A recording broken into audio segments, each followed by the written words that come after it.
I've always been a creature of habit. I eat the same breakfast every morning, go to the same job, and take the same subway home every evening.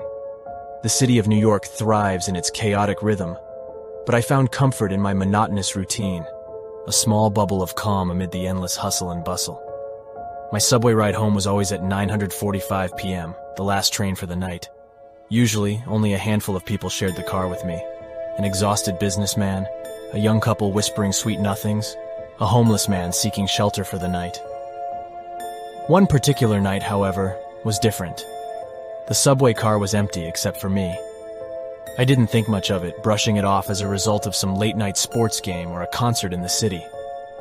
I chose a seat in the middle of the car, set my briefcase down, and leaned back, closing my eyes. The rhythmic hum of the moving train was strangely soothing, and I found myself drifting off to sleep. I was jolted awake by the sudden screeching of brakes.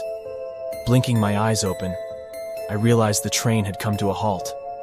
I looked around, expecting to see the familiar platform of my stop, but the windows showed nothing but a dark tunnel. An announcement echoed through the empty car. "Sorry for the inconvenience. We will be moving shortly." I sighed, checking my watch. It was nearly midnight. Feeling the beginnings of a headache, I rubbed my temples and leaned back, waiting for the train to start moving. And then I saw it. A shadow. It was there one moment, gone the next. I shook my head, attributing it to my sleepy brain playing tricks on me. But then I saw it again.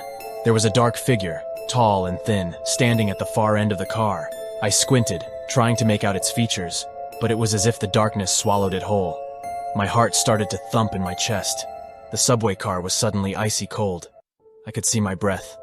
I blinked and the figure was gone, only to reappear closer. I rubbed my eyes, trying to shake off the drowsiness.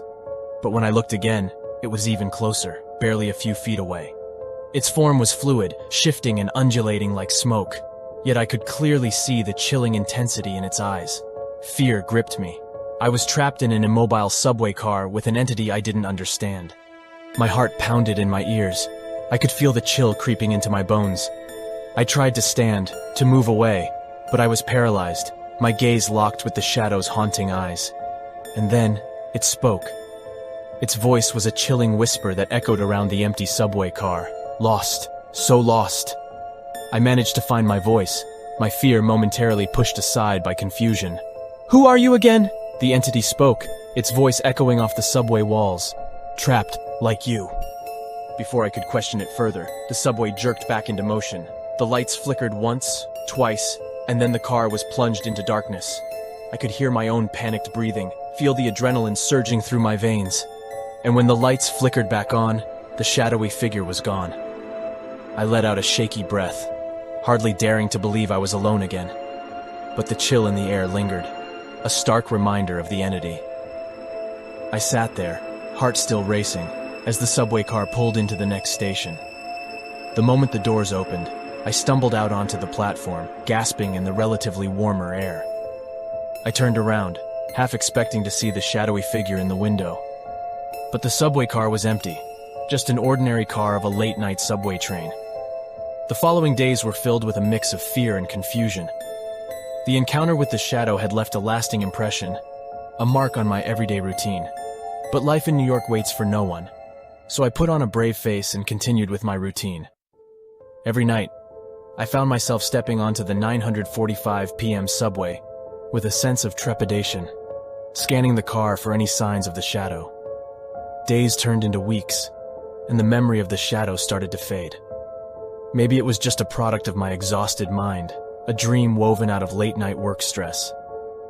I laughed it off with my colleagues, turning the encounter into a spooky ghost story.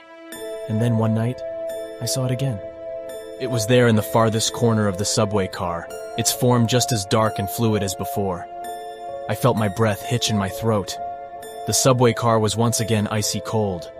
I could see my breath. "Trapped. Like you," the shadow whispered, its voice echoing around the car. The lights flickered and the subway came to a halt. Panic started to rise. Was this going to be my reality, forever trapped in a cycle of fear with this entity? That's when I remembered its words. "Trapped like you." I looked at the shadow, my fear momentarily replaced by a sense of understanding. This entity, this shadow, it was trapped too, stuck in this subway just like me. I'm not trapped, I told it, my voice steady. I choose to be here. I choose my routine. And you can choose too. The shadow didn't respond, but for the first time, I saw something shift in its eyes. There was a spark of something. Not quite life, but not the cold darkness from before. Understanding, maybe. The subway jerked back into motion. The lights flickered once, twice, and then the car was plunged into darkness. When the lights flickered back on, the shadow was gone. But this time, the chill was gone too. The subway car pulled into my station, and I got off, feeling lighter than I had in weeks. From that day, the shadow never reappeared. But I always remember it as I ride the last subway home, a chilling reminder of the shadows that can lurk in the most mundane routines of our lives.